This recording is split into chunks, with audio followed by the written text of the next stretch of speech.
didukung oleh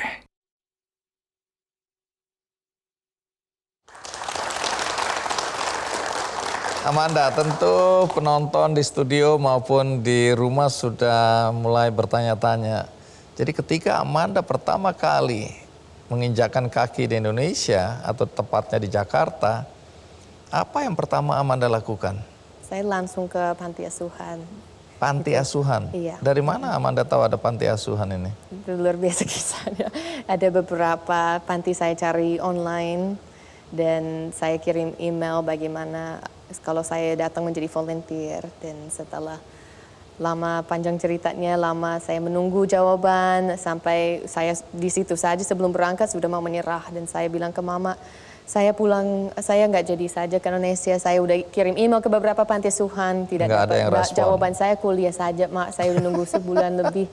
Pasti Tuhan sudah kasih jalannya kalau ini rencana dia, tapi ternyata tidak ada yang balas, tidak ada yang respon. Iya, tapi mama saya saking bijaknya, dia bilang dari satu sisi dia senang, oh ya baguslah kau di sini aja, tapi dari satu sisi dia tahu nih panggilan dalam hidupku. Jadi dia bilang, Amanda, kalau kamu tahu kau dengar suara Tuhan, go, kamu harus taat. Kenapa masih persiapan kuliahmu?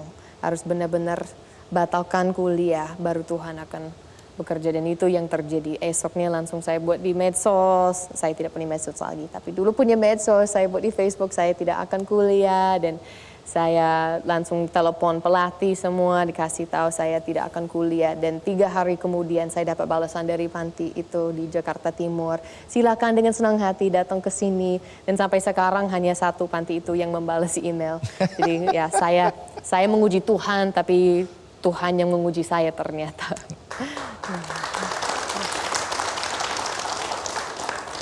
Terus di panti asuhan itu apa yang Amanda lakukan? Saya jadi sukarelawan saja, jadi main-main sama anak, bantu-bantu kalau ada apa-apa di kantor, tapi lebih sama anak-anak juga, ikut acara, ikut dengan bantu mereka di sekolah, PR, apapun kegiatan mereka sehari-hari saya ikut-ikut saja.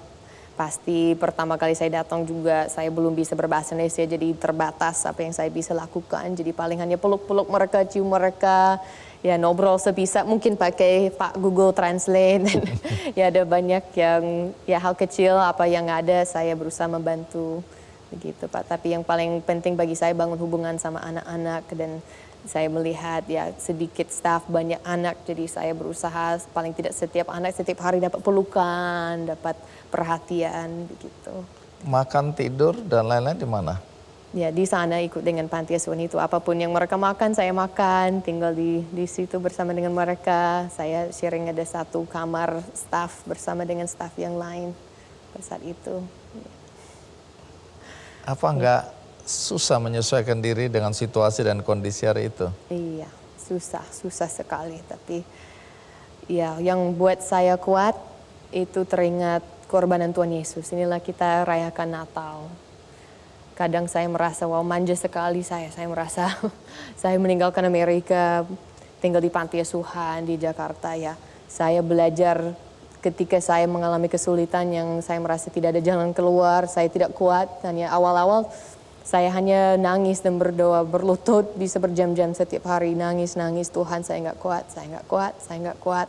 Tapi Tuhan beri kekuatan, khususnya pada saat saya ingat korbanan Tuhan Yesus buat saya. Di panti asuhan kemudian Amanda dan teman mendirikan yayasan ya? Betul, iya. Kemudian di situ menampung anak-anak juga. Iya. Anak-anak ini dari mana? Iya. Dan siapa mereka ini? Iya, yang pertama-tama ya yang saya paling syukuri itu sahabat saya Ibu Udur Manurung. Beliau sebagai kepala panti dulu di Panti Lama, dan kami dulu sharing satu kamar, kadang sama staf yang lain, dan beliau juga dapat panggilan pada saat tahun 2014, dan kami sama-sama nih, saya datang merasa saya harus belajar, baru nanti akan buka panti asuhan sendiri.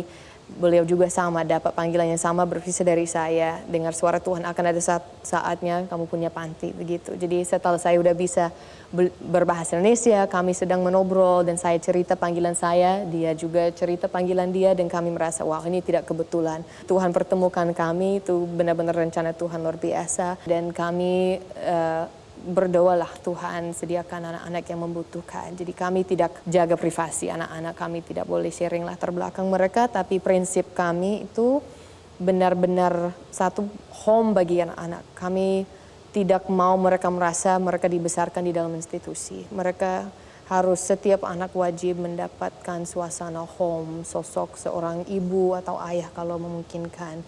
Jangan hanya karena kemiskinan anak-anak dibesarkan di panti asuhan, itu prinsip kami. Baik.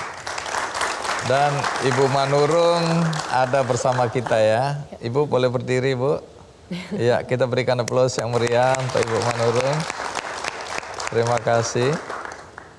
Bukan karena anak-anak ini miskin ditampung di yayasan ya, tapi mereka adalah anak-anak yang membutuhkan rumah, membutuhkan keluarga, membutuhkan kasih sayang orang tua. Itu yang dilakukan Amanda dan Bu Udur Manurung tadi ya, dan teman-teman yang lain di yayasan. Yayasannya namanya apa? Yayasan Kasih Tak Berbatas, Pak. Aku percaya itu. Kasih memang tidak berbatas. Amin, amin. Baik, ke depan apa yang menjadi mimpi yang ingin diwujudkan Amanda dan teman-teman dalam konteks pelayanan terhadap Tuhan? Ya, kalau yayasan ada beberapa kami masih doakan tahap-tahap berikutnya, mana tahu Tuhan punya rencana untuk sekolah atau tempat rehabilitas, buat ada kalau ada yang berpenyakit mental atau narkoba, bisa juga klinik, ada beberapa yang kami doakan, kami bahas, kami tidak tahu rencana Tuhan, kami juga rindu sekali ada suatu saat kami bisa lebih mandiri, ada lahan, ada tanah bisa kami nanam-nanam semua, tapi yang paling ya panggilan kami itu di anak, dan kami mau sebarkan pesan bahwa ya anak-anak butuh lebih dari apa yang kita berbuat. Jadi kita membangun sesuatu yang terbaik buat anak-anak. Untuk masa depan mereka bukan hanya tubuh mereka juga, tapi jiwa mereka, fisikis mereka. Sering kita hanya pikirkan, oh anak-anak ini asal dapat makan, minum, tempat tidur. Tapi kita gak mikirin ya fisikis mereka, spiritual mereka, roh mereka. Semua kita harus pikirkan. Jadi saya mohon dengan semua yang mendengar suara saya, memikirkan apa yang terbaik buat setiap anak-anak. Itu sebagai pesan Natal dari Amanda ya. Amanda, menurut Amanda sampai kapan ini Amanda ada di sini atau akan selama-lamanya? Dulu saya langsung jawab, oh pasti selama-lamanya, tapi karena selama ini rencana Tuhan tidak sesuai yang saya pikirkan, saya tidak tahu. Tapi saya percaya memang dari dulu Indonesia di hati saya percaya untuk selama-lamanya, tapi kita tidak pernah tahu rencana Tuhan. Ikuti saja rencana Tuhan. Ikuti saja Iya. ya. Baik, terima kasih Amanda. 15 tahun lalu saya mulai suka menyayat-nyayat muka saya. Gitu. Menyayat-nyayat, artinya sampai berdarah-darah begitu? Iya. Jelajahi cara baru mendapatkan informasi. Download Metro TV Extend sekarang.